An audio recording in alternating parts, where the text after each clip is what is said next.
বাংলাদেশ স্বাধীন হওয়ার পর থেকে 54 বছরে এখনো পর্যন্ত আমরা বিভিন্নভাবে বিভিন্ন দলকে রাজনৈতিকভাবে তারা এসে ক্ষমতা দখল করেছেন, কিন্তু এখনো পর্যন্ত আমরা স্বাধীনতার পূর্ণ স্বাদ আদৌ পাই নাই। রাষ্ট্র সংস্কারের আগে কোনো নির্বাচন আমরা চাই না এবং পিআর পদ্ধতিতে আমরা নির্বাচন চাই, এটাই আমাদের আজকে প্রধান দাবি। পিআর পদ্ধতিতে যদি নির্বাচন হয় তাহলে সকল রাজনৈতিক দল আমাদের সেই পার্লামেন্টে থাকবে, আর সেখান থেকে কোনো জুলুম অত্যাচার কেউ করতে পারবে না, কারণ সকল দলেরই কথা বলার মতো ওই জায়গায় একটা অবশ্যই দায়িত্ব থাকবে। আর ওই দায়িত্ব যখন একজন পালন করবে তখন ওই ক্ষেত্রে কেউ কখনোই মানুষের উপর জুলুম অত্যাচার করতে পারবে না।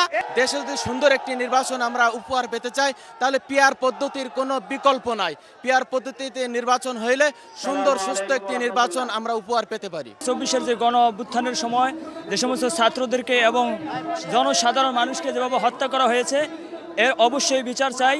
পাশাপাশি আমাদের সর্বপ্রথম আগে দেশের সংস্কার করতে হবে। আমাদের যে দাবি রয়েছে এদের সংস্কার হয় না এখনো পর্যন্ত।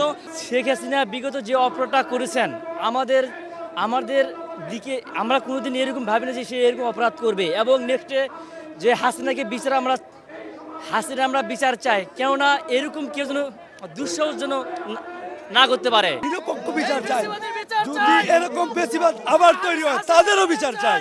আগামী নির্বাচনে ইনশাআল্লাহ ইসলাম বিজয় করার লক্ষ্যে সবাই ঐক্যবদ্ধভাবে কাজ করতে হবে ইনশাআল্লাহ। ফ্যাসিস্ট সরকার যে গণহত্যার চালিয়েছে তাদের সর্বোচ্চ শাস্তি আমরা দাবি করছি, এবং পিআর পদ্ধতির সংখ্যানুপাতিক নির্বাচন চাই, এবং রাষ্ট্রের যে সংস্কার প্রয়োজনীয় সংস্কারটুকু আমরা চাই। শেখ হাসিনা বাংলাদেশের রাজনীতিকে ধ্বংস করে দিয়েছে। শেখ হাসিনার বিচার চাই, গণহত্যার বিচার চাই। এখন পীর সাহেব চরমনাই আমাদের যে মূল 4টি দাবি, তার মধ্যে একটি দাবি হলো এই গণহত্যাকারী শেখ হাসিনার বিচার চাই। সেকে বাংলাদেশে এনে ফাঁসি দিয়ে জনগণের সামনে তার বিচার দাবি করছি আমরা।